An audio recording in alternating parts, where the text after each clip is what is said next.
എന്റെ പാറു, സി കേസിന്റെ ക്യാബിനിലെ flower vase ഇല്ലേ, നിധി കൊണ്ട് വെച്ചിരുന്ന മൈക്ക്, അതിപ്പോ അവിടെ കാണാനില്ല. അങ്ങനെയാണെങ്കിൽ സി കെ സി ഓഫീസിൽ നിന്ന് സംസാരിക്കുന്നത് നിങ്ങൾ എങ്ങനെ കേൾക്കും? അത് മാത്രല്ലെന്നേ, സി കെ സി ഇതുവരെ ഓഫീസിൽ എത്തിയിട്ട് പോലുമില്ല. ഇവിടെയൊക്കെ ഞാൻ ആ മൈക്ക് നോക്കി.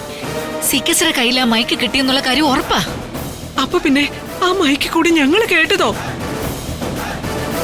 അയാൾ എന്തിനാ പവിത്രനെയും പ്രണവിനെയും ഇങ്ങോട്ട് മാറ്റുന്നതിനെ കുറിച്ചൊക്കെ പറഞ്ഞത്? അമ്മേ, ആ മൈക്ക് കയ്യിൽ കിട്ടിയിട്ടുണ്ടെങ്കിൽ അത് വെച്ചത് ഞാനാണെന്ന് സി കെ സിക്ക് മനസ്സിലായി കാണും. മിക്കവാറും ആ മൈക്ക് ഉപയോഗിച്ച് തന്നെ എന്നെ കൊടുക്കാനായി സി കെ സി നടത്തിയൊരു പ്ലാനിംഗ് ആയിരിക്കണം ആ ഫോൺ കോൾ. എന്നാലും പവിത്രനെയും പ്രണവിനെയും ഇവിടെ കൊണ്ടുവന്ന് പൂട്ടിയിരിക്കുന്നു അയാൾ എന്തിനാ പറയുന്നത്? എന്തൊരു കഷ്ടം ഇത്. നിങ്ങൾ നിൽക്കുന്ന വീട്ടിലെങ്ങും പവിത്രനില്ല, പ്രണവുമില്ല.